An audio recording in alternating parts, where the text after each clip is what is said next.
Texas regulators draw a new line on hemp, cracking down on products some people used to get high. Evidence shows that the most effective prevention is just a total elimination of the products from the marketplace. The change already having an impact on businesses. We just had to fill in the shelves, try to bring some money in so we can keep our employees and we can keep our shops open. The new restrictions and what they mean for people who sell or buy hemp in Texas. This is about life or death. A promising but controversial treatment, now backed with money from the state. How much of state resources is Texas willing to commit to this project? Texas invests in clinical trials for a powerful psychedelic therapy, why supporters say this research matters. In Texas, who investigates political corruption and who actually gets held accountable? We look closer at why critics say the current system leaves powerful officials untouched. Produced from the Capitol in Austin and airing statewide, this is the award-winning State of Texas. Hello, and thank you for joining us. I'm Josh Hinkle. The state of Texas officially banned the sale of intoxicating hemp flower. The ban follows a rule change by the Department of State Health Services that supporters say the change closes a loophole that allowed Texans to legally get high. Critics argue the state is overstepping, putting a billion-dollar industry and thousands of jobs at risk. Capitol reporter Adam Schwager caught up with one store owner to see how they're moving forward. Sudden change in product to the shelves at a Happy Cactus cannabis store in Austin. Steak one, I think, or hamburger steak one, and then, that one, my steak. And then the other one chicken, looks like chicken wings. Looks like chicken. Hey, cannabis goes well with weird snacks. As of Tuesday, a new rule from the Department of State Health Services bans intoxicating hemp flower. It was one of the Happy Cactus's best sellers. THCA flower, pre-rolls, and concentrates were 70% of our sales. Why you see some random products in the back because we just had to fill in the shelves, try to bring some money in so we can keep our employees and we can keep our shops open. Questions remain about where Texans who smoke hemp flower will turn next. Rice University drug policy expert Catherine Harris says, And with it no longer available in licensed stores, I think that a lot of them will go back to that illicit marketplace. Texas Hemp Business Council Executive Director Mark Bordas thinks, So you're going to see people that'll move out of state.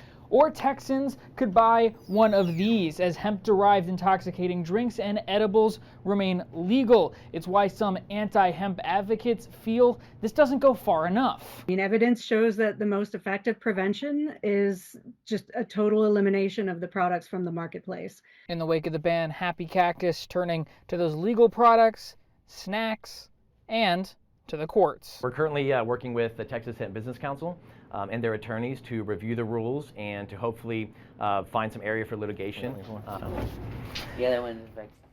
Adam joins us now to go a little deeper. What kind of economic impact has this had on hemp business owners? Yeah, of course, this is an industry that's billions of dollars just in Texas alone. And just anecdotally, when I was there at the Happy Cactus, they said that their sales were about a third of what they were for that typical day of the week and that typical time. So 1/3 of people who wanted that product coming in, I actually experienced one of them on site there who wanted to see that product, figured, okay, if they're not gonna have it, I'm just gonna turn around, I'm not gonna buy anything else. Well, Lieutenant Governor Dan Patrick led the charge to ban intoxicating hemp in the legislature. Has he said anything about this decision? No, he hasn't, and it's been quite curious. I went back in researching for this on Friday. Last time he's mentioned anything about the hemp laws in the state of Texas was back when Governor Greg Abbott issued this executive order that ended up leading to this change. He had problems with that executive order because he wanted to see all the substances banned. He's commented a couple times about a hemp ban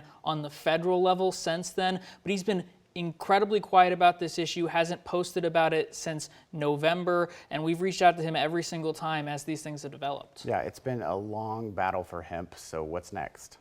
Yeah, so as I mentioned at the end right there, the snacks and the drinks, you can still take it in an oral form. You can still ingest it that way. So for those users, that's going to primarily be where they turn to. It's going to be a huge boon for people who have those drinks and those snacks. As for getting this smokable stuff back on the market. There is one lawsuit out there from Boomtown Vapors. They're a Southeast Texas-based vape store chain.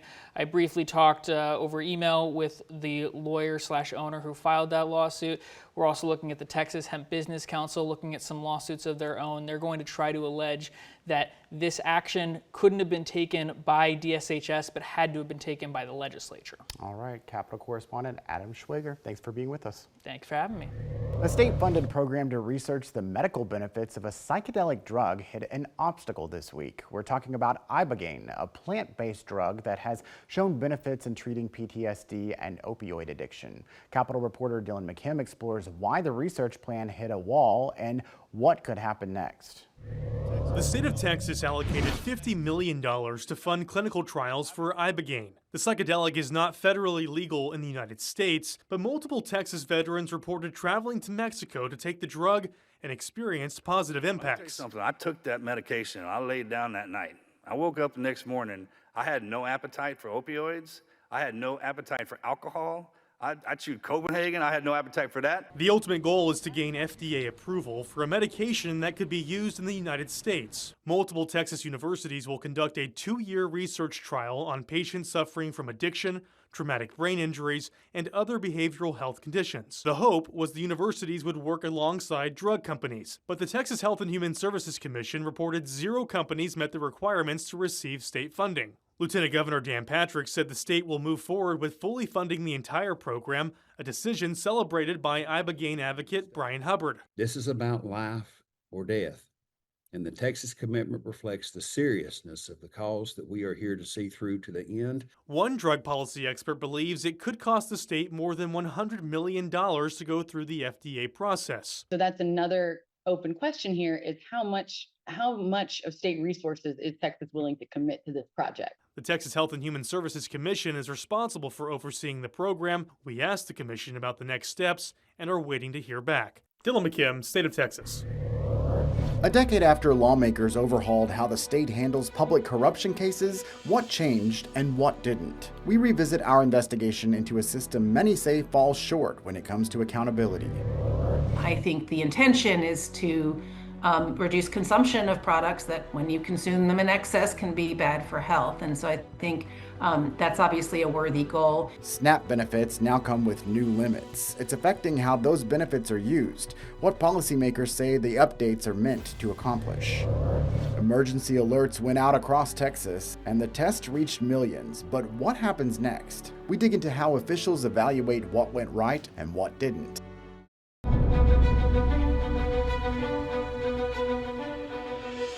You likely received an emergency alert on your phone Thursday morning. Most Texans did, as part of the Division of Emergency Management's plan to test local alert systems. State Capitol correspondent Adam Schwager discusses why the state did this and what they hope to gain from it. This is a test of the Austin Wireless Emergency Alert System. Texas cities, counties, school districts, all sounding the alarm. This is only test. The test, a statewide effort for the Division of Emergency Management to assess preparedness. The reality is all disasters begin and end at the local level. We want to understand which communities have the tools and the resources they need, where there may be gaps. Gaps can be deadly. After the Independence Day floods, which killed at least 135 people, lawmakers discussed how to better alert vulnerable Texans. More lives also could have been saved if people were able to warn their neighbors, but we have no self-service in Hunt. Texas leads the nation in percentage of population that has opted out of receiving emergency alerts from their local governments. David Weekman with Austin Emergency Management says this test helped his colleagues train for disaster. It also let Texans know if they'd receive a warning in a disaster. Here in Austin, all of us received a notification on our phones at around 10:15. All of us in the newsroom, except for one person who was able to then go into his settings and immediately get that push to him. That's why we test. We test so that we can test the system to make sure it works, and so that we can tell the public, if you didn't get it, this is why, and this is how you can get it, and this is why you should be getting them. For State of Texas, I'm Adam Schwager. The Division of Emergency Management said it's requesting all participating agencies to give them key takeaways from the test. Travis County leaders already noted how many of their contacts were unreachable. They say of the nearly 377,000 contacts they tried, 36% were unreachable. The Texas Senate held its first interim charge hearing Wednesday to discuss foreign threats to the Texas energy grid. Interim committees are held in even years when the Texas legislature is not in session to help prepare legislation for the next year. The Senate Committee on Business and Commerce heard from energy experts representing ERCOT, the Public Utilities Commission, and the University of Texas. They also heard from Idaho National Laboratory's chief power grid scientists who sounded the alarm on how much Chinese influence there is on the power grid. They extend this into the supply chain and into the control systems, communications infrastructure, and the electronics that operate our grid today. In short, if it has a communication system, we can consider it at risk at this point. Texas already has laws requiring energy grid providers to disclose when they use technology created by foreign adversaries. However, they don't require an inspection from the state. Lawmakers may attempt to require those inspections next year. The state promised reform to take on public corruption, but we found dozens of investigations and few prosecutions. From the Vault, our deep dive into accountability in Texas. And later, new SNAP rules are now active, with the goal of changing what Texans put in the grocery cart. You cannot use taxpayer-funded food stamps to purchase junk food and soda. The thinking behind the policy and what it means for families moving forward.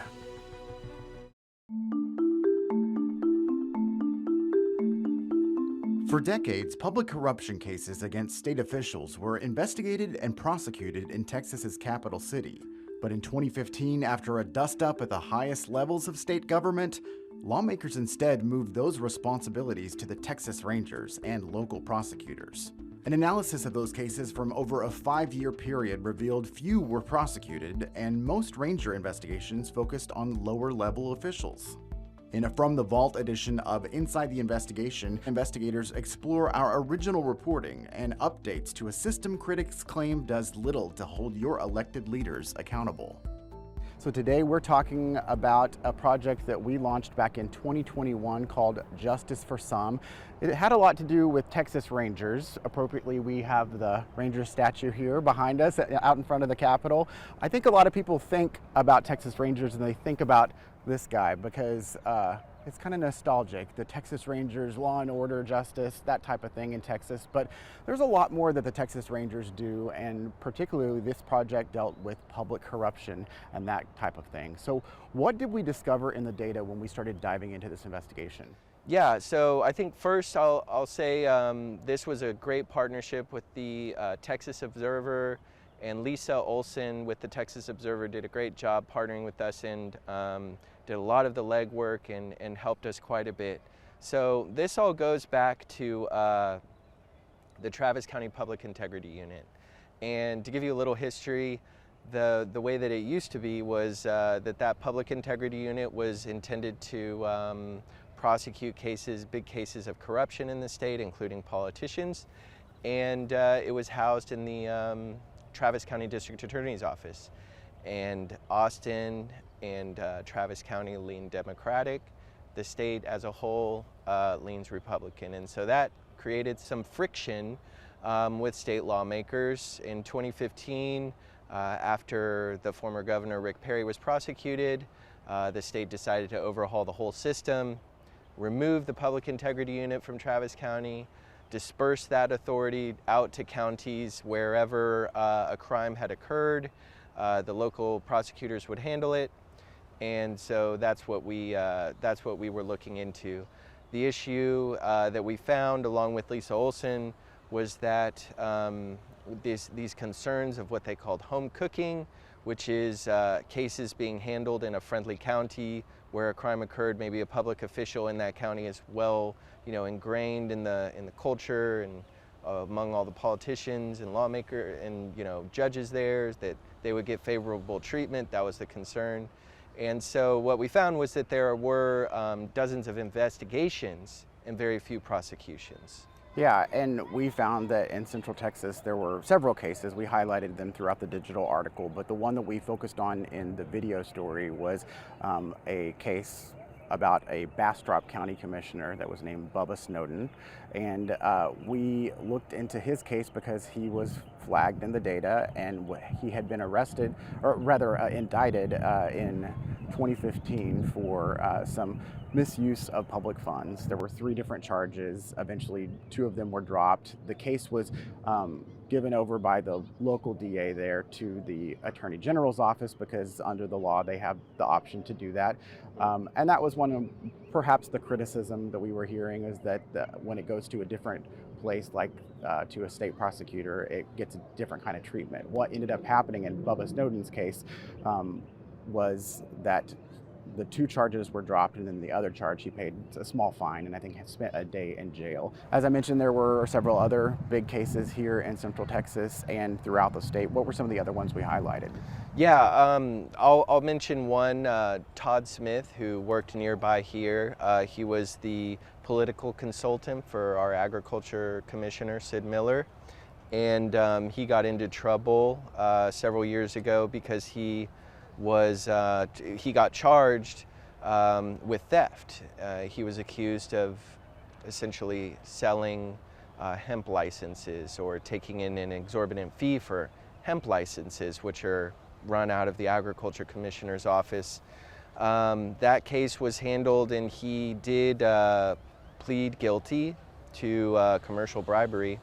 He received deferred adjudication, which means he will be eligible to have his case dismissed if he completes all the terms of his probation and deferred adjudication. So that's one case where there was a prosecution, but like we said, there are many cases that were investigated and never prosecuted. Yeah.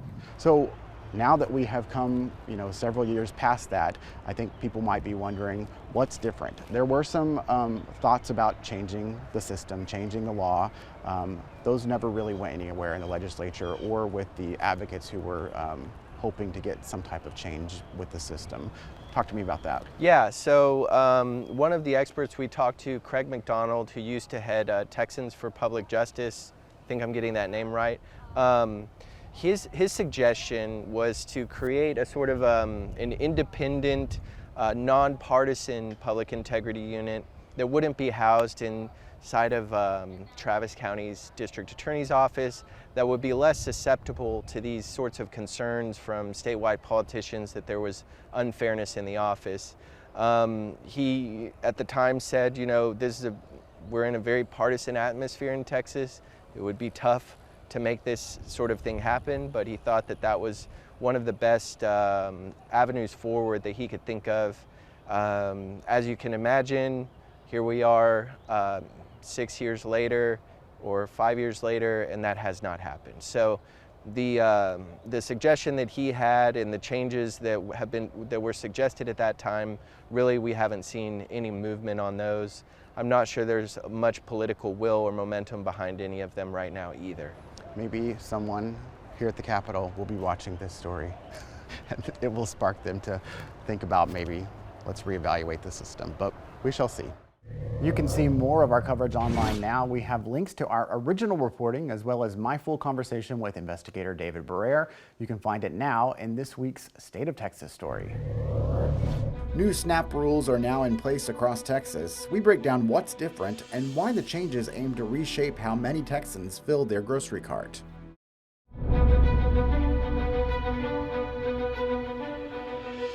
The start of the month brought new rules for SNAP recipients in Texas. The program changed what items are covered with the goal of keeping unhealthy items out of their grocery basket. Our Nabil Ramadna shows us what the changes mean for those who rely on SNAP and what the Secretary of Agriculture says about other states joining the movement. No candy? Candy bars, hard candy, lollipops, gum. Or sodas. Texans in the Supplemental Nutrition Assistance Program, or SNAP, won't have those items covered any longer. We know there'll be a learning curve. Celia Cole is the CEO of Feeding Texas. Her job is to make sure Texans are getting the food they need.